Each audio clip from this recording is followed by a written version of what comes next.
Pertama-tama, saya akan menjelaskan tentang landasan ideal dan konstitusional politik luar negeri Indonesia bebas aktif.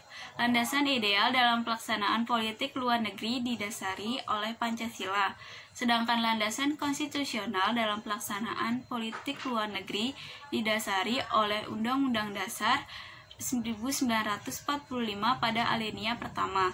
Nah, politik bebas aktif sendiri memiliki arti bebas, yaitu berhak menentukan jalannya sendiri tanpa ada paksaan dan pengaruh dari pihak lain. Sedangkan aktif memiliki arti yaitu menuju perdamaian dunia dan dapat bersahabat dengan berbagai bangsa. Politik luar negeri pada masa demokrasi parlementer pada tahun 1950 sampai 1959, salah satu implementernya yaitu saat negara Indonesia membangun solidaritas bersama dengan negara-negara yang baru merdeka ke dalam forum GNB atau Gerakan Non-Blok. Setelah itu, ada politik luar negeri pada masa demokrasi terpimpin Presiden Soekarno. Saat itu, Soekarno sangat bekerja keras untuk mempromosikan Indonesia ke dalam kancah dunia internasional dengan slogan Nasakom atau nasionalis, agama, dan komunis. Soekarno mengharapkan agar elemen ini dapat mengalahkan nekolim atau neo-kolonialisme dan imperialisme.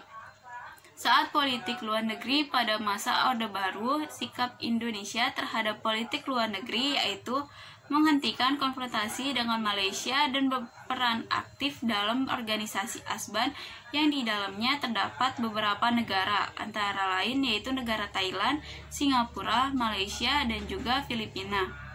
Setelah itu ada politik luar negeri pada masa reformasi. Pada masa ini dibagi dalam pemerintahan, yaitu pemerintahan B.J. Habibie, Megawati, Gus Dur, dan SBY. Saat pemerintahan B.J. Habibie sangat berusaha untuk memperbaiki citra Indonesia di kancah internasional karena sempat terpuruk sebagai dampak dari krisis ekonomi di akhir era Orde Baru. Setelah itu ada pemerintahan Megawati. Pada pemerintahan Megawati memperhatikan dan mempertimbangkan para DPR dalam penentuan kebijakan luar negeri dan diplomasi seperti yang diamanatkan dalam Undang-Undang Dasar 1945.